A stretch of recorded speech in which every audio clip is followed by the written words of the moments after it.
Cuando arranca el cronómetro, arranca. Sí, ya sé. 250. Okay, so Ya literal acabó.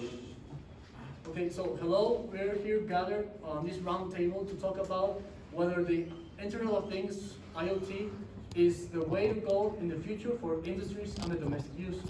Today, as our guest, we have Daniel Abeja. We have a lot of engineers who are undergraduates, preparing to be great engineers and leaders. We have Daniel Abeja, mechatronic engineer, Ana Paola Vaca, industrial engineer, Royce Munoz, industrial engineer, Jose Ángel Manriquez, mechatronic engineer, Eugenio Cuevas, mechatronic engineer, Antonio Laguna, industrial engineer, and Celso Lopez, industrial engineer.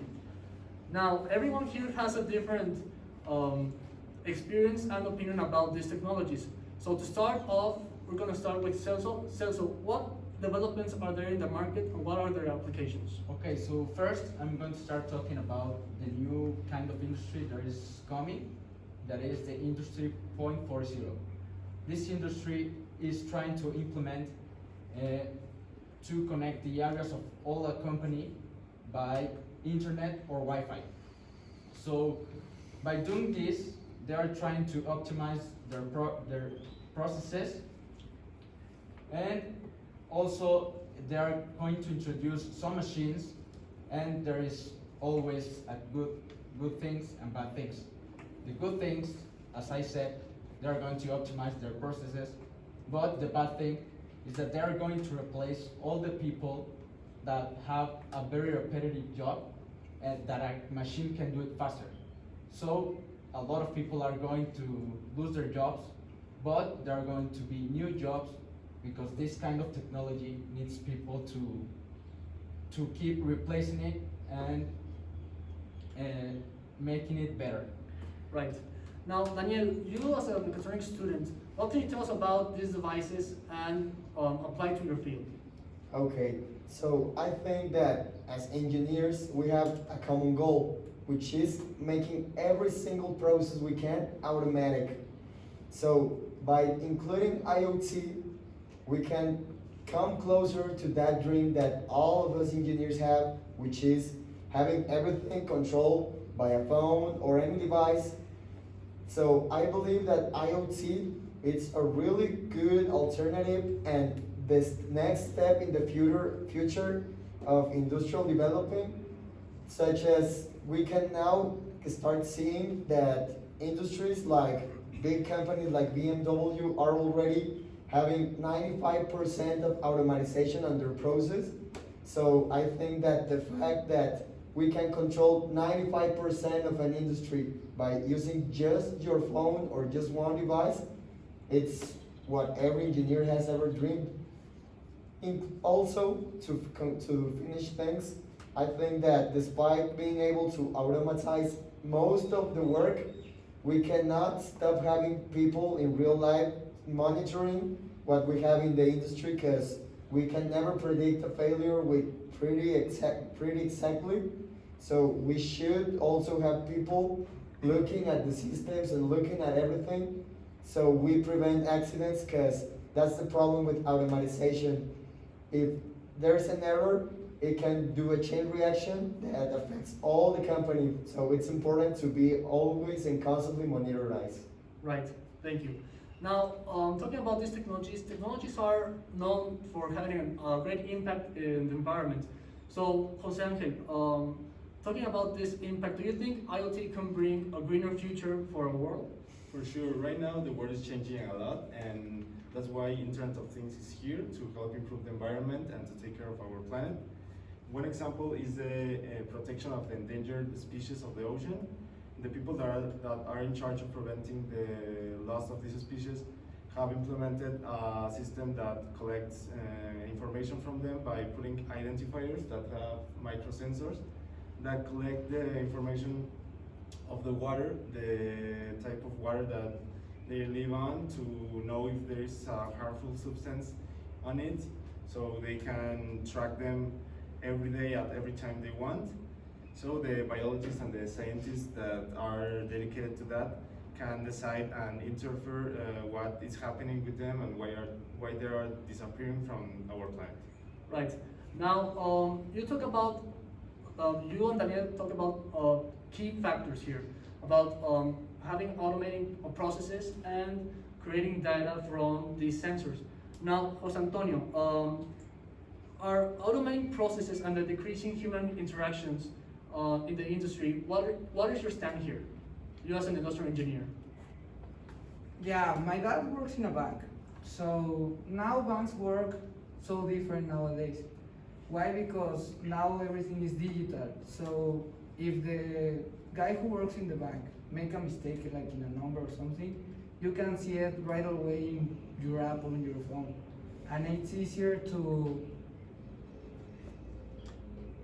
don't be bad in those cases. And back in the days, everything was in paper. And a lot of things could go wrong, like lose a data of a client, and then the bank could tell you like, no, I don't know you, I don't know what money do you have here and everything. And so there were more mistakes. And being digital everything and more in a computer and in the internet could be better to all the jobs and all the works. Right, thank you. Now, talking about having controlled systems and controlled processes, Paula, do you agree with what Antonio just said about it can help having more controlled processes? And yeah, well, where's your stand here? Well, I agree with Jose Antonio that technology helps people to have better control of processes, because the automation also helps us to reduce operation time and to add the steps that will be more valuable to the process, also as taking steps that will not give you anything of value to the process. But I also think that there is a counterpart of technology having all control of the processes, because in order to us to work with technology, we have to understand it and to be capable of controlling it. And I think that we as a society are very far to this point of time. So you're talking about that there's a window open, an open window for schools and people to be able to have these abilities to understand this type of technologies. What do you think about that? Well, I think that we first need enough capacitations for us to acknowledge these new technologies, and this will bring us the option to start to study them in our professional career. So I think that this will also bring opportunities of new careers in the future, and for people to have different jobs. Right. Now, Royce, I heard you have certain experience in the industry. So, from your point of view and from your experience, do you think jobs are threatened by this type of technologies? Yes, of course. A lot of jobs will be cease to exist, but as all the people here are saying, there's going to be a new door that will open, and there's going to be new careers and new jobs that will be taken. And the most important is what Paula said, that schools and companies are going to need to promote these technologies and give capacitations and teach new skills so this technology can be taken. Right. Now, Eugenio, you as a student from your academic experience, what do you think about schools? Are they keeping up with this outbreak, this technological outbreak? Are they keeping up with this industrial revolution, or more as a technological revolution? Well, yes. Well, first, adding to what Royce just said, yes, unfortunately, some jobs will be taken, but I think this is not the first time that happens. So I don't think we should take that as such a big problem. What we really should focus is on giving these people that lose their job the tools so they can get a new one. And answering to about the universities, yes, I think that they are keeping up with this revolution of technologies. But unfortunately, not all of them are doing this because of the resources it takes to implement these careers. For example, in Tecnológico Monterrey, every year they implement a new career and relate it to technologies. But I also believe that we can't wait to college to learn about these technologies, since they are going too fast and they are getting implemented in everything we interact with. So I think we should start learning about these technologies since high school. Right, because they take time, right? So you're suggesting that people who go to college do not start from zero when they go, more like they are more like developing those abilities learned from high school. Yes, and for example, if a person decides not to study one of these careers related to technologies, for example, gastronomy, if they never learn about these technologies, they won't know how to use them. So I think that it's necessary to learn, teach the basics of this in college, in high school, sorry, so that when they interact with them in their daily life, they know how to use them. Right.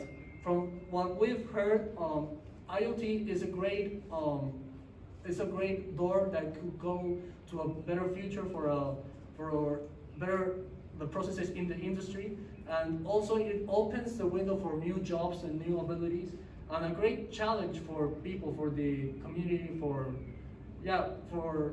everyone. So it's time for schools, I think, for what I've heard, to start thinking about applying more those resources to develop these abilities to young people. Well, thank you very much.